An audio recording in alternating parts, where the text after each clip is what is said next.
রাত 12টা। ঘড়ির কাঁটা টিকটিক করে জানান দিচ্ছে আরো একটি বছর পার হয়ে গেল।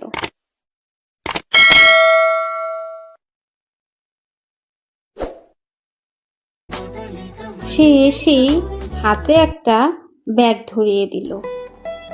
আমি বললাম, এটা কি, আমার জন্য নাকি?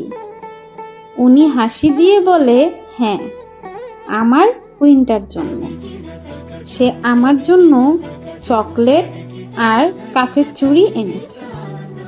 কাচের চুড়ি আমার ভীষণ পছন্দের। এই উপহারটা হয়তো খুব ছোট, কিন্তু এখানে ভালোবাসাটা অনেক বড়।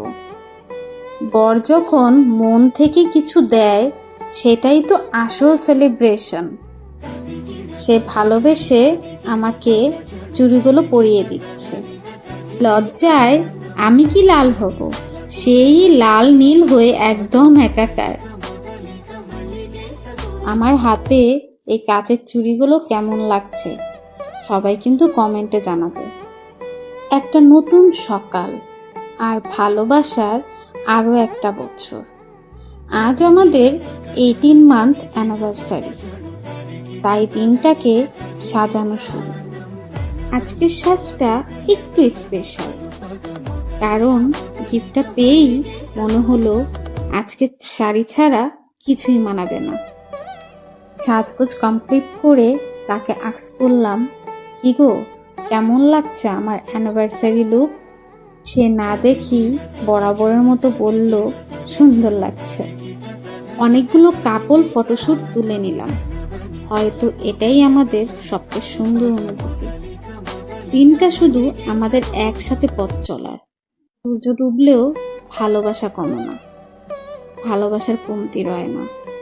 সন্ধ্যার পর একটু বাইরে গেলাম। রিকশায় হাওয়া, শহরের আলো, আর সাথে আমার মানুষটা। ব্যাস, আর কি চাই? অ্যানিভার্সারি মানে কোনো গ্র্যান্ড প্ল্যান না, একটা সুন্দর দিন, একটু কোয়ালিটি টাইম আর একসাথে থাকা। আমরা গিয়েছিলাম ফুডল্যান্ড ক্যাফেতে একটু কোয়ালিটি টাইম স্পেন্ড করার জন্য। তাকে বললাম, আজ আমি জুস খাবো তোমার টাকায়। উনি বলল, রোজই তো খাও।